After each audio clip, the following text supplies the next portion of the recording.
Hello and welcome to this online Miraeus lecture on Christophe Plantin and 16th century discussions on French and Dutch spelling. My name is Alisa van der Haar. I am an assistant professor in historical French literature at Leiden University, the Netherlands. The research I will discuss in this lecture was conducted as part of my monograph titled The Golden Mean of Languages Forging Dutch and French in the Early Modern Low Countries. This research project was funded by the Dutch Research Council. In this lecture, I will take you back to the 16th century, which was a crucial time for the history of many European languages. In this period, debates flared up all over the continent and the British Isles on the status and form of the various dialects and languages spoken there. Up until this point, most languages were hardly standardized or regularized. There was a variety of competing dialects, and few prescriptive or descriptive rules had been formulated. The 16th century thus witnessed the publication of the first grammars of many European languages, including French and Dutch, which you see on the screen, but also of important dictionaries, for instance. Today, I will focus on one particular aspect of what I have termed the fascination with language, namely orthography or spelling. As I will explain, there is a debate among historians of language on the particular role played by printers and publishers in the early modern discussions on spelling. They have often been assumed to have played a major role in the standardization of different languages. After drawing a picture of the different orthographical standpoints that were defended in France and the Low Countries regarding the French and Dutch languages respectively, I will zoom in on the specific case of the renowned Antwerp printer Christophe Plantin, who played a role in the histories of both languages. Using Plantin's case, I will revisit the question on the role that was actually played by printers in the orthographical developments of this period. I will start my talk in 16th century France. Between roughly 1530 and 1560, cities such as Paris and Lyon set the scene of what has later been called the quarrel on orthography, the querelle de l'orthographe. Roughly, this debate on spelling has been interpreted as an opposition of two central views by historians of the French language. The first view promoted in the querelle was a defense of traditional or etymological spelling. Early modern French orthography was marked by the presence of letters that were no longer or simply not pronounced, such as the L in autre and the P and S in écrire and the B in devoir. According to supporters of this traditional spelling, such letters were needed to make the etymology of these words apparent, showing that they had Latin roots. Among them were the Etienne printing family, satirical author François Rabelais, Pléiade poet Georges Saint-Dubellay, and Calvinist theologian and humanist Théodore de Bèze. The opposite view, promoted primarily by grammarian Louis Maigret, was in favor of extensive reform. This view was based on the observation that the divergence between spelling and pronunciation had become a major cause of confusion. According to Maigret, foreigners had great difficulties when learning French because of its seemingly arbitrary spelling. He therefore suggested that orthography become phonemic, linking sounds to signs. He experimented, for instance, with differentiating the letters I and J. Each of the two was traditionally used to represent both the consonant and the vowel. It was thus possible to write words such as jaloux with a J as well as with an I. Maigret considered this confusing. He was supported in his view that letters and sound should become more closely connected by Petrus Ramus, Pléiade poet Jacques Pelletier-du-Mont, and initially Prince of Poets Pierre de Ronsard in some of his poetic works. The consensus, however, stops there. The reformers could not agree on which signs to use. Maigret demonstrated his view in his 1550 Traité de la grammaire française. As is visible in the title, Maigret proposed the use of E accent aigu and E with cédille in his famous traité. That same year, Pelletier-du-Mont published his own Dialogue de l'orthographe et prononciation française, which, as you can see, made use of different signs, including an E with an oblique bar through it for the E muet or schwa. This clearly reveals a lack of agreement between the two debaters, even though they were technically on the same side. The etymologists in favor of traditional spelling argued that the changes proposed by Maigret, Pelletier, and others would lead to confusion among speakers of French. Théodore de Bèze thus argued that a direct relation between pronunciation and spelling was impossible, since not everyone pronounced words in the same way. Maigret's spelling system was indeed accused of being influenced by his own Lyonnais accent. Furthermore, eliminating etymological letters might cause ambiguity, as argued by printer Henri de Etienne. It is argued that in the phonemic spelling of Maigret, many words have the same spelling. In the phrase Alexandre sait ses arts libéraux, Alexander knows his 7 liberal arts, the words c'est for knows and sept for 7 are, for example, written the same. By the late 1550s, the French debates between the etymologists and the supporters of phonemic spelling became less spirited. Although the discussions continued, in practice, the traditional etymological camp had won the battle, but not the war, as we will later discuss. Maigret disappeared from the scene, and Pierre de Ronsard, who had been favorable to a reformed spelling, started publishing mainly in the traditional fashion again. Let us now turn to the situation concerning Dutch spelling. Some treatises on Dutch orthography also saw the light in the 16th century, at least in part inspired by the debates that took place in France. The debates on Dutch orthography were marked by comparison between French and Dutch, and conscious deliberation on what might or might not be useful for the Dutch language. Thus, arguments that had been put forward in the quarrel on French spelling were adapted to the Dutch case. Not surprisingly, most of the early orthographers of Dutch were schoolmasters, and several among them were teachers of French, who could read the French material and were trained in comparing the two languages. My research in part focused on these teachers of French, which is why I will discuss them a bit more elaborately. In 1550, schoolmaster printer Joost Lambrecht published his Nederlandse Spellingen, strongly inspired by the ideal of a reformed phonemic writing that was at that time still defended in France. Lambrecht wished to propose a new orthographic system for Dutch, in which every sound could be represented by one single sign, and vice versa. He thus, in a way, attempted to formulate universal rules for the spelling of Dutch. In practice, however, Lambrecht realized that every speaker of the language pronounced sounds differently. He proposed that everyone should write as they spoke. And to illustrate this idea, I will quote him here. Not that it is my opinion or insight that Hollanders or Brabanters should change their own pronunciation into the Flemish way, or the Flemish and Frisians change their pronunciation to that of Brabant or Holland. Rather, that everyone may write those vocables or syllables as he uses in his mother tongue with the necessary letters. End of quote. Lambrecht does not aim to dissolve dialectal variation. He wants to preserve it both in speech and in writing, but with the help of clear rules about the link between sound and sign. As becomes clear in this passage, Lambrecht expanded the existing set of letters and signs.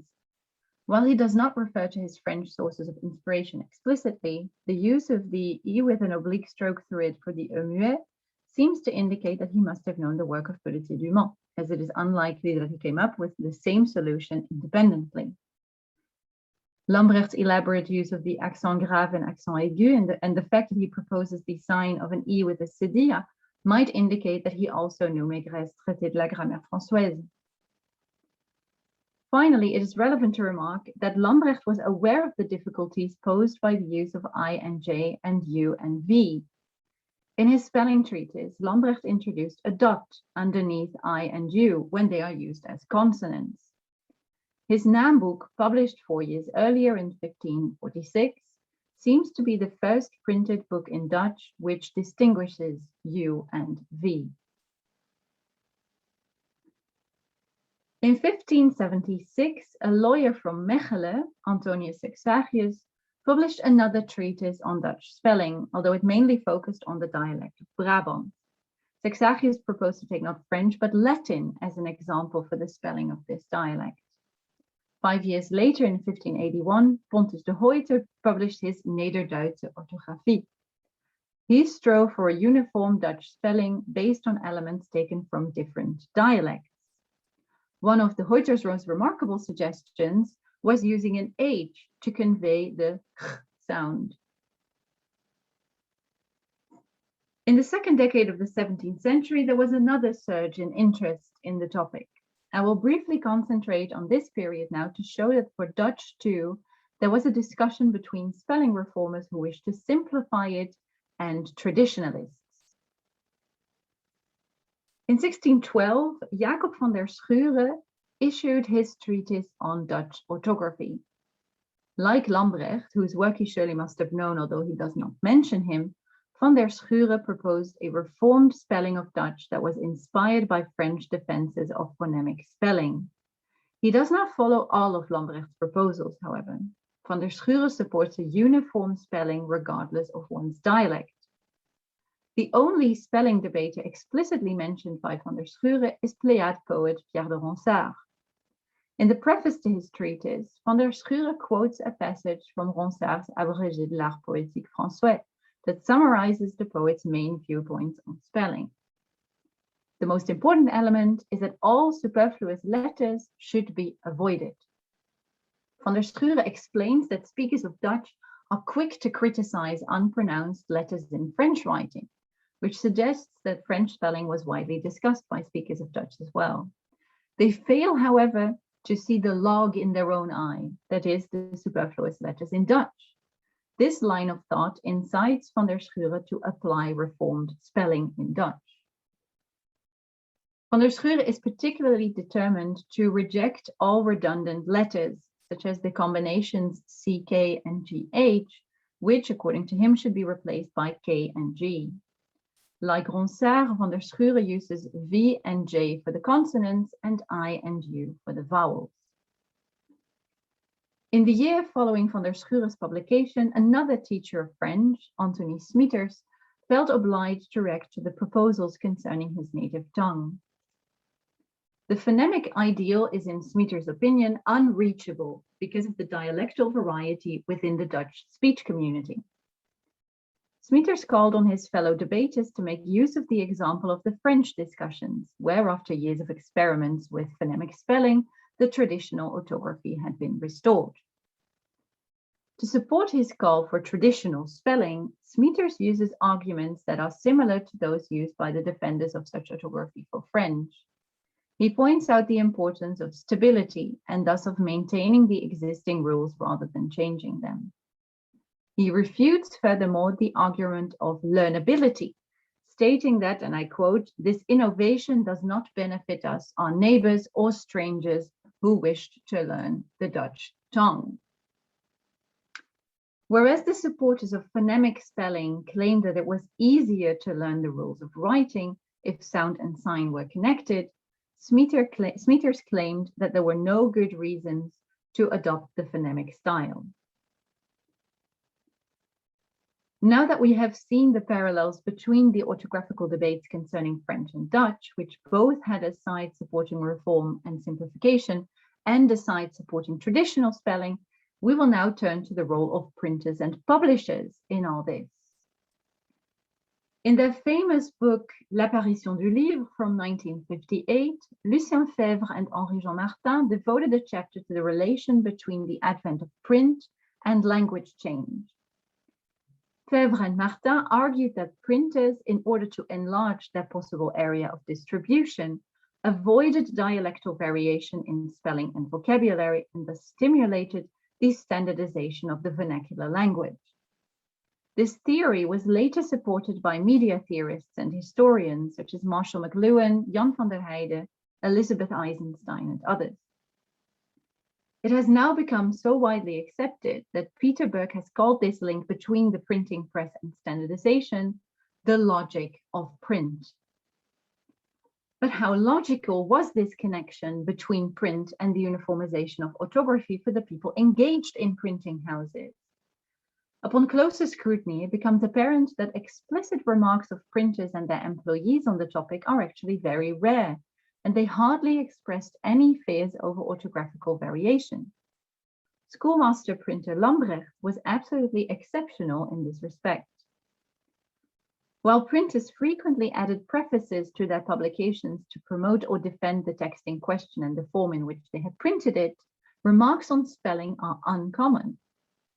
This finding challenges the general assumption that printers actively promoted standardized orthography.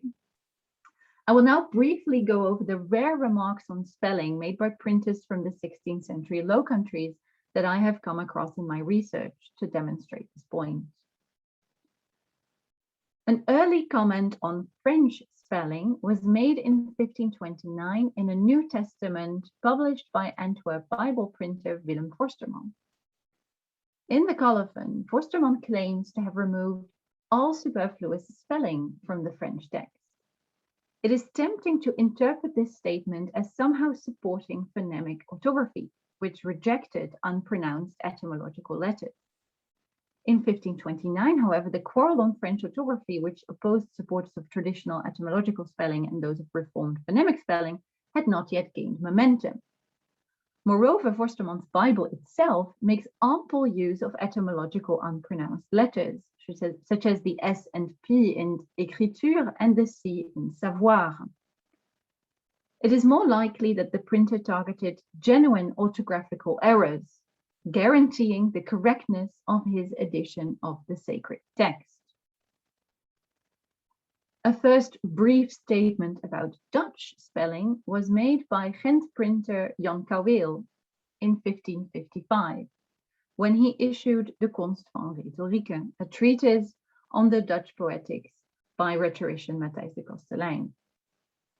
Cauweel in the preface stipulates the necessity of, and I quote, being able to spell and read one's mother tongue correctly, following its nature and etymology.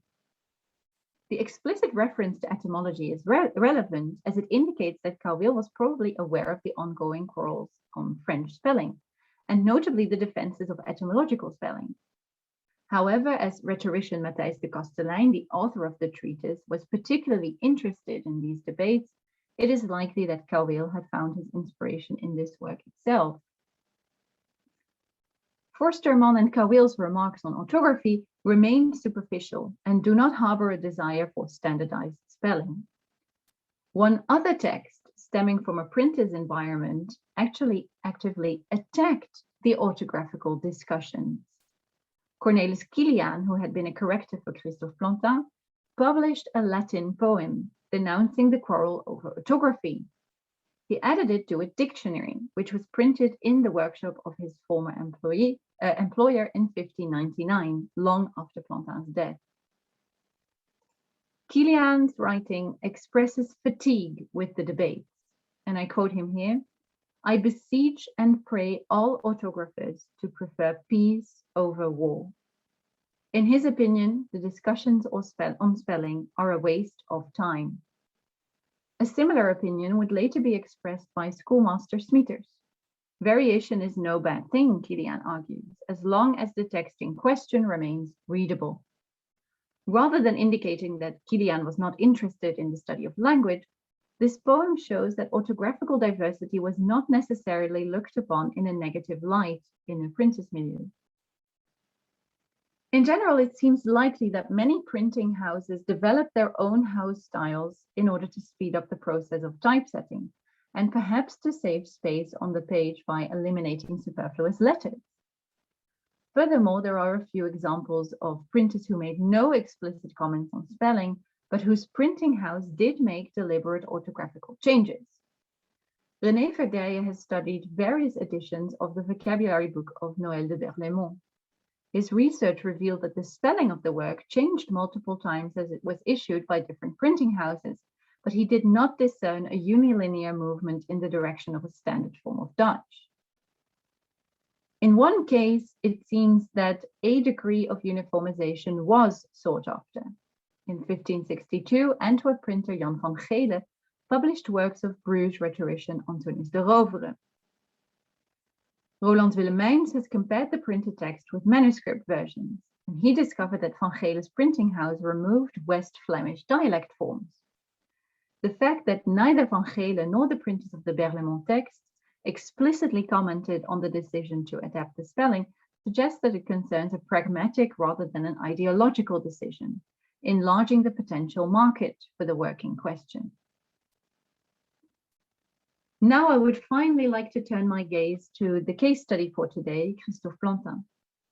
A first study by Nina Katash, to which I am greatly indebted, has made clear that Plantin did not share the view of his employee Kilian on the irrelevance of the spelling debates, at least where French was concerned.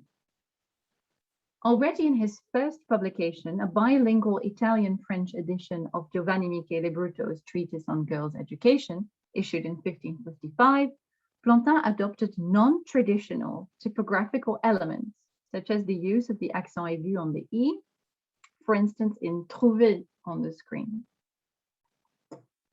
In 1560, Plantin printed a schoolbook containing French model letters related to the popular fictional knight Amadis de Gaulle, titled Le Trésor des Amadis.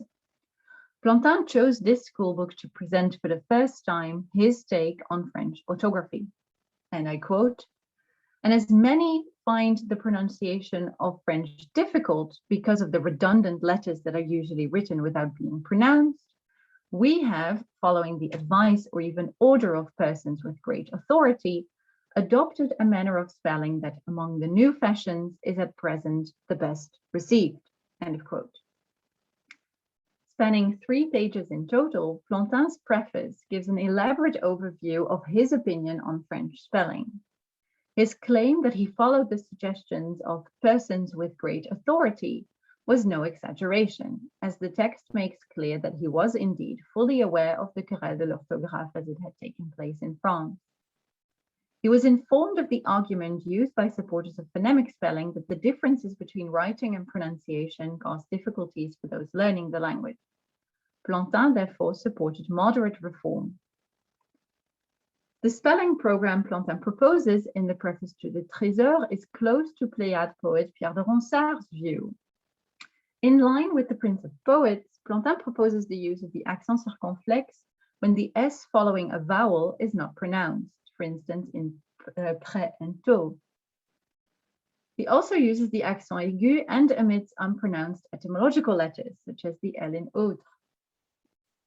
Plantin mentions that Petrus Rames's treatise on French grammar inspired him to differentiate between I and J. In the following year, 1561, Plantin worked together with his Antwerp colleague Jan van Waasbergen I to publish a series of Amadis de Gaulle books. The printers added a preface to the first volume that promises to use the spelling that is, and I quote, "the easiest for foreign nations." The books indeed contain several of the spelling reforms advocated by Plantin, such as the use of the accent circonflexe and accent aigu, and the general omission of unpronounced letters. Moreover, I and J are distinguished. Plantin continued to use a moderately reformed spelling in most of his French works for several more years. In 1567, he printed a French-Dutch conversation manual for which he wrote the dedication, preface, and postface, and which also contains a dialogue about spelling and accents. It is likely that the printer himself had a hand in this dialogue. In it, 3 boys named Antoine, Pierre, and Jacques discuss their language lessons. They engage in a conversation on French orthography that echoes all of Plantin's own ideas on spelling, including his opinion on redundant letters and the accent circonflexe. Plantin's case further demonstrates how, in printing houses, language ideals had to face material and financial limitations. Before Plantin could implement the use of different accents, he needed to obtain additional type pieces. In 1563, he created a type foundry where he, for instance, had more characters made that included the accent circonflexe. Lucien Febvre and Henri-Jean Martin have suggested that it was another constraint, namely his staff's alleged limited knowledge of French, that urged Plantin to simplify spelling, as it would make the job of his typesetters easier. However, as one of the strongest features of the Oficina Plantiniana was the employment of qualified employees, it seems that Plantin's personal interests in language learning furnish a far more likely explanation. In the 1570s, when the French querelle had come to a definite standstill, Plantin slowly but surely gave up on his orthographical ideals and printed increasingly fewer works that followed the rules he had advocated earlier. However, Nina Katasch has convincingly argued that elements of the spelling that he developed together with van Waasbergen would have a long afterlife, especially the distinction between I and J, the use of accents, and the rejection of the unpronounced S. After Plantin and van Waasbergen had cooperated on the Amadis, van Waasbergen adopted elements from Plantin's orthographical views in some of his productions. Van Waasbergen later moved to Holland, where his sons continued to print schoolbooks until well into the 17th century, but continued to implement Plantin's spelling reform. Thus, while in France traditional etymological spelling had re-established its hegemony long before, elements of reformed phonemic spelling continued to be used in the Low Countries by the van Waasbergen family. Their French spelling practices eventually influenced the Elsevier printing house as well. It is interesting to note that in 1663, French playwright Pierre Corneille had expressed his approval of the orthography used by the Hollanders and actually asked his own printers to use it too. This example demonstrates both the long afterlife and the complex European dimension of the 16th century discussions on language. Ideas on spelling spread from the French debaters to Plantin and van Waasbergen in the Low Countries, and then through various printers in the Republic back to France. So far, I have concentrated on Plantin's native French tongue, but he also printed many texts in Dutch, of course. Nina Katasch had to admit in a 1973 article that she did not know whether Plantin perhaps also had specific views on Dutch spelling.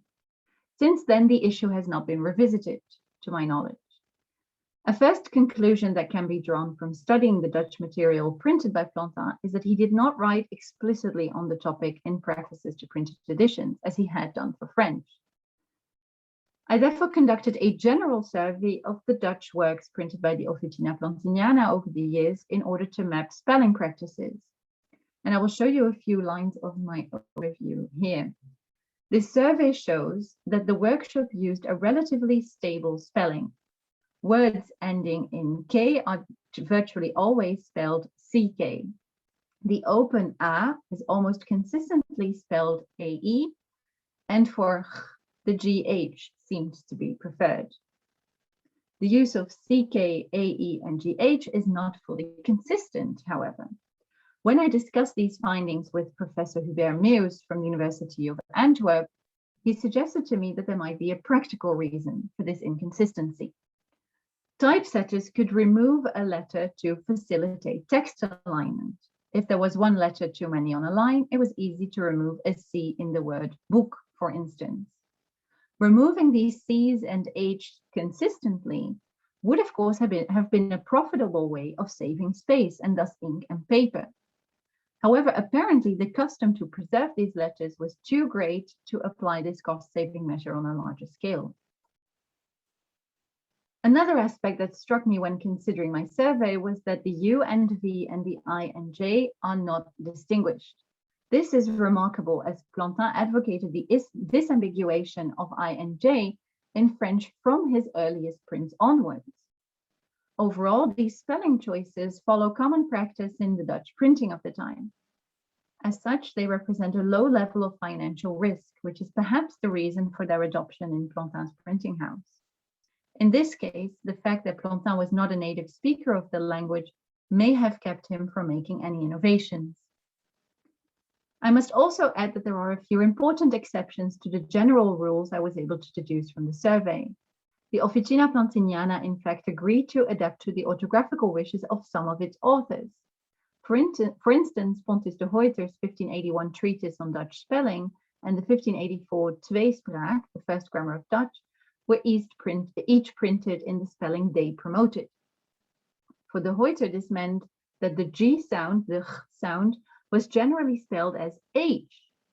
The Tweespraak uses double A rather than AE and distinguishes V and U. The Dutch spelling of Plantin's printing house can thus be characterized as following the generally accepted models while being receptive to the wishes of individual authors. Let us now return to the question of the role of printers in the debates on spelling in the early modern Low Countries. Plantin was, where it concerns French, definitely an exception to the rule that printers hardly meddled in the discussions on orthography. His practice of moderate reform made sure that he would not scare away any clients by making changes that could be seen as too revolutionary. Nevertheless, by the end of his career, he returned to traditional spelling that had once again become the norm in France.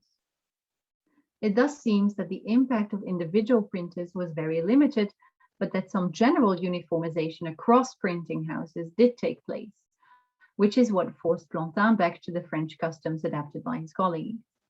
This indeed could be the logic of print, that deviating too far from the norm might have a negative impact on sales, which is a sort of cyclical movement that in turn reinforces the norm. Indeed, as we have seen in Plantin's Dutch printed works, if orthographical ideology and salability and practicality clashed, it was the salability and practicality that won. Thank you very much.